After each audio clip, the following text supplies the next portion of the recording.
Hey, what's going on? It's Darryl Syms. I want to follow up today on my previous lesson where I talk about how Matthias Asato uses double stops in his lead playing. And I want to do an in-depth kind of tutorial on how you can create your own double stop patterns and give you a couple ways to play them across the fretboard, both visually and theoretically. This lesson's aimed at both the beginner and the more experienced player. If you want to download the transcript for this lesson, then that's on my Patreon page, which is linked in the description below, where you can find the transcript for this lesson and all of my other theory-based lessons. And there's a bunch of tabs on there and all sorts of cool stuff, which all tie in with the videos that I produce for YouTube. So the first thing I want to talk about is what a double stop actually is. So a double stop is two notes played simultaneously, kind of like a dyad, except the way I like to see it is a dyad is often used to imply chords, versus a double stop is more often used in lead and solo playing. Technically they are the same thing, that's just how I like to look at it. So in today's lesson we're going to begin by visualizing some double stops in the minor pentatonic scale, and towards the end we're going to be talking about double stops in more theoretical detail, tailored towards the more advanced player who might want to learn how to play double stops and create double stops across the entire fretboard in either major or minor and different keys. So let's begin by keeping it real simple and sticking to the A minor pentatonic scale, the typical box shape that everybody knows. We're going to try and visualize some double stops within that. So the easiest way to do that is to choose parallel notes. So what I mean by that is we're going to create a series of double stops based on notes that are parallel and really close to the original note. So let's do that now, starting with the 5th fret on the E string. The closest note to that, parallel to that, would be the 5 on the A. They're right next to each other. Nice and easy, nice and obvious. The same thing applies with the next note here. We're on the 8th of the E string, and the closest note that's parallel to that is the 7th fret on the A. And if we do that same principle throughout the entire scale, we would have this kind of thing.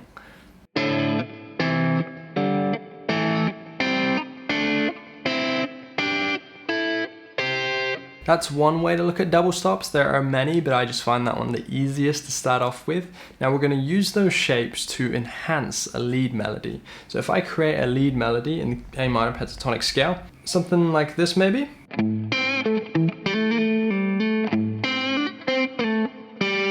And if we convert that to a double stop pattern, it would sound like this.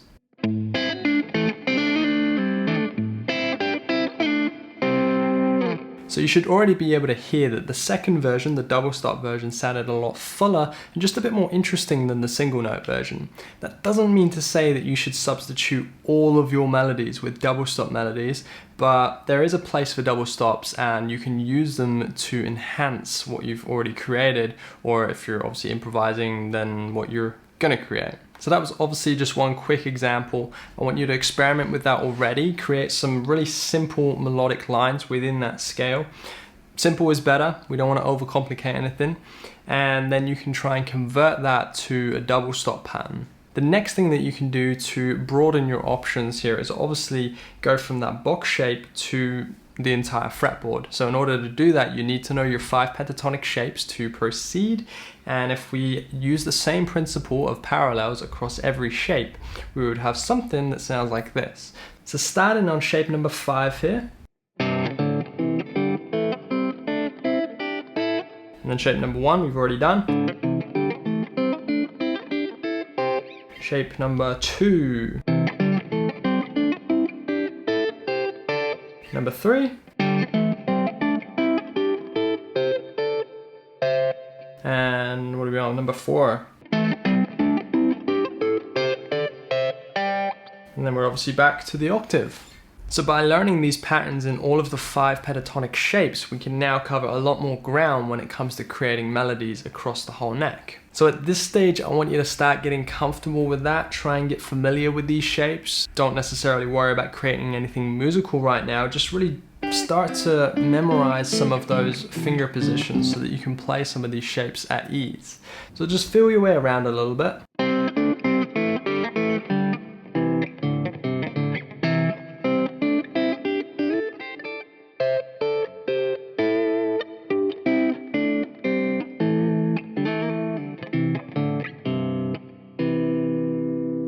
And And then once you begin to get comfortable with these shapes, you can obviously start to make them a lot more musical, and maybe you can pop on a backing track and make them practical. And in order to do that, you're going to have to combine this knowledge with a lot of phrasing. I encourage phrasing in every technique because it just makes it so much cooler and more engaging as a guitar player. So don't forget about that. Make sure you're using your slides, hammer-ons, pull-offs, all of that cool stuff. And then we can obviously combine some single notes with some double stops to give a bit of variety in there. So I'm going to play a sort of Hendrix style lick right now, which has some single notes and some double stops, some parallel and some not. So keep an eye out for that. Sounds like this. Nice and short and easy, but it's just a great demonstration of how you can use double stops sort of subtly in your playing. And I'm also trying to encourage you that you don't have to stick to a parallel kind of approach. I want you to explore yourself with different opportunities here. You can use any combination of two notes, but just have some kind of consistency in there. Obviously, it's not musical just to choose two random notes from the pentatonic scale and just put them next to each other. It just doesn't work. Let me demonstrate one more lick to kind of show you the potential that you can achieve with these double stops, remaining in the pentatonic scale, but not sticking to that parallel idea. Let's see what we can come up with.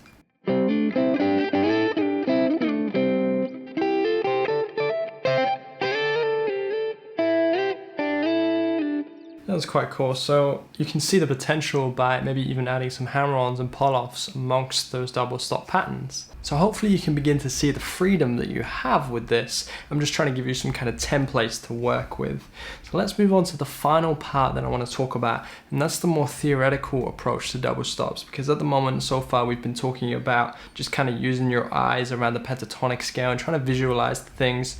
But for the more advanced player, I want to talk about targeting specific intervals. So perhaps you want to target specifically thirds. Well, my favorite are actually thirds, fourths, and sixths. So let's kind of run through some of those now. We'll start off with thirds in the key of A minor or C, so kind of around this area.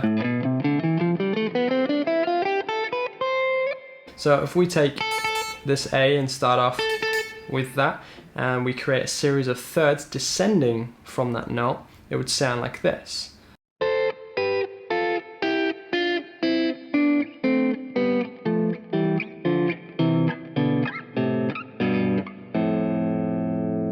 So I went as far as I could go there, and what I did to create that is just chose a third from each of the original notes. So the descending scale, starting from the A here, going as far as I could go, would sound like this.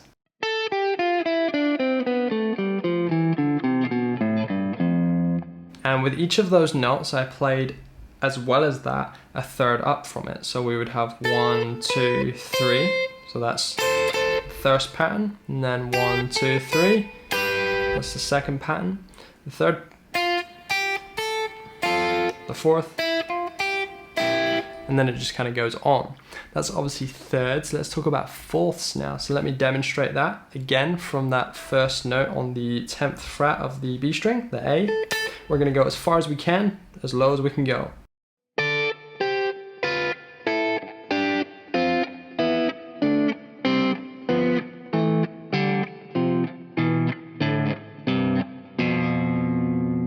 That was a horrible ending there, but obviously we don't have to use that specific double stop if you don't like it, but I like the rest of the fourths, and you should notice that this is actually very similar to what we did with the pentatonics. So the pentatonic shapes that we did earlier are essentially fourths, with the exception of a few which are actually thirds. So that's something for you to just be aware of there.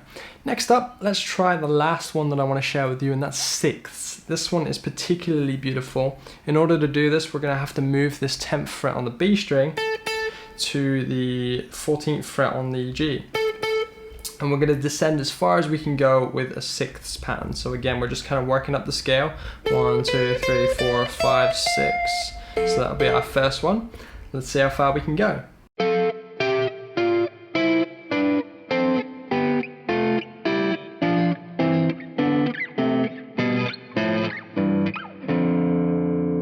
So there we go. Not only is this going to help you with your double stops, but it's also going to help you with your interval awareness across the fretboard. Once again, I recommend that you really take this away and study it and try and work your way around the fretboard in all kinds of directions, taking either the thirds, fourths, sixths, or the parallel approach that I explained earlier, and just get familiar with all this stuff so that you're able to kind of use it when you want to use it.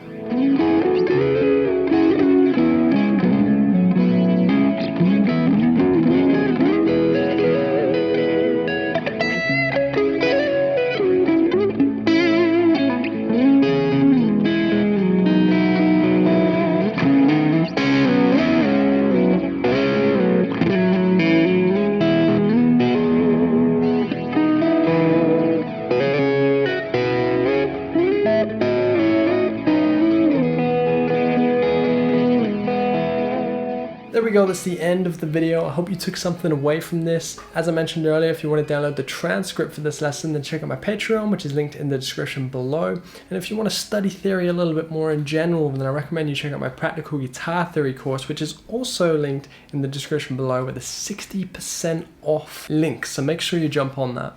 Until next time, I will see you in the next video.